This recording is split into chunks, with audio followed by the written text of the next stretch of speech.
Hey, it's Chris and Brian here from Resolve Technology. Today, Chris is going to talk about new changes in Windows 11. They have something called Moment 3 coming up, and it hasn't been downloaded. Even in our lab environment, we don't have it downloaded in there. But Chris will talk about some of the features that are coming with it. Chris, can you shed a little light? Yeah, so this is a new Windows 11 like feature update, or not a feature update. 23H2 it was like called Moment 2, but now we got this Moment 3 update.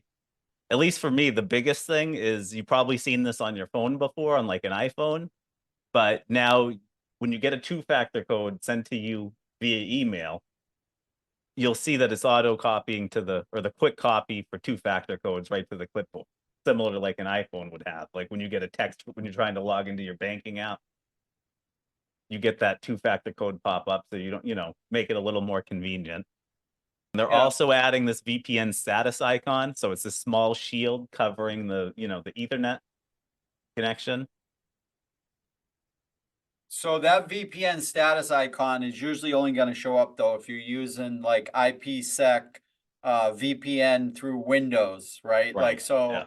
if you're using something like FortiClient or SonicWall Net Extender, it's probably going to have its own icon still. So that probably won't change for you. That's for Windows VPN people. Yeah. Another change is pressing the print screen key will now open the snipping tool by default. And you can disable that in settings. Generally, I don't know, when I recommend people use the snipping tool, I just use Win key Shift S anyways.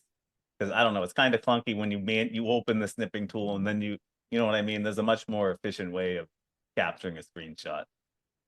Yeah, same here. I do it the same way, Chris. Yeah. I guess so. Another thing, I don't, we haven't tested this, but they're saying it's going to improve performance. One of the big things they're mentioning is faster post-boot experience. The changes to the system startup process are significant. They're saying, by they moderating the startup app launches, so you might see 25 to 50% improvement in application launch times after logging on. I joked with Brian that this is likely because they finally disabled T.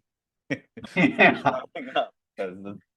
Just disable Teams and then yeah, you'll get a performance boost. But yeah, remember when Teams first came out, we tried to disable it on startup and then it would just come right back because Microsoft had it set so you couldn't disable it at startup.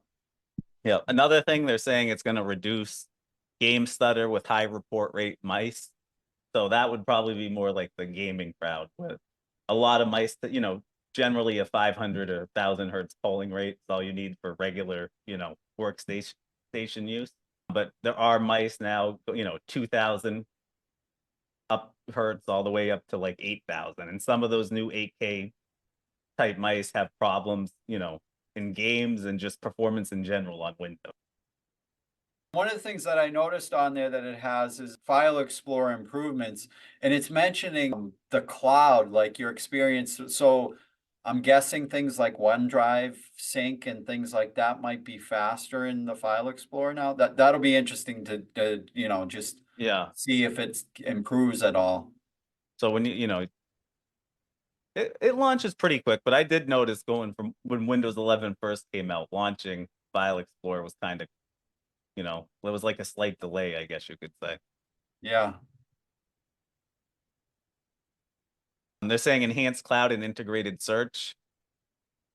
I want to see if this is on here. I'm not seeing it, but on one of our other Windows 11 devices, there's like a new feature where it goes like backup. It's like a purple backup icon here. And it's asking, it's essentially just something that would, asking if you want to back this up to OneDrive, if you're signed into a OneDrive account. Which, as we know, OneDrive isn't a real Yeah, backup, but I mean, right. it just copies your files to the cloud.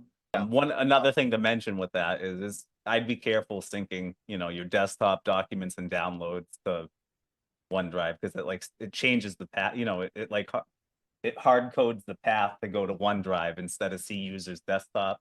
I don't know. It was kind of a headache to work with. So we generally, don't have OneDrive sync desktop documents and download.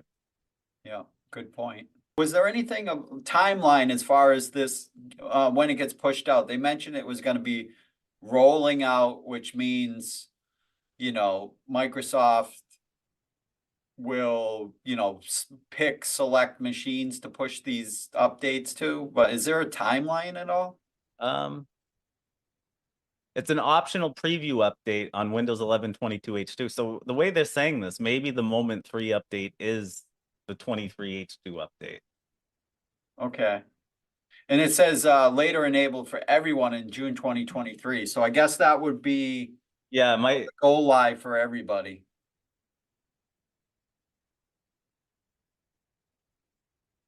let's see, what else do we have? Oh, improved search performance within settings. And they're enhancing how Windows search works when when you come in here and you start searching for like a file or Which is, it's gotten better over the years. And we don't have as many problems with the indexing and things like that, but they'd always use improvements on the Windows search. So I think those are the big ones, Chris. What do you think? yeah, no, well, we covered. I thought there was something else, though. It's not coming to mind here. So for now, I think that's good. Yeah. Well, you forgot display seconds in the system tray clock. Oh, that's who we've been waiting for that. Yeah, I'm waiting for that one. The only one clock related was when Windows 11 first came out. If you had multiple monitors, it didn't display the time in the secondary display, which is kind of a deal breaker. Which is annoying for some people. Most people can get over it, but some people can't. Yeah. All right, Chris, thanks a lot. All right. Bye. Bye.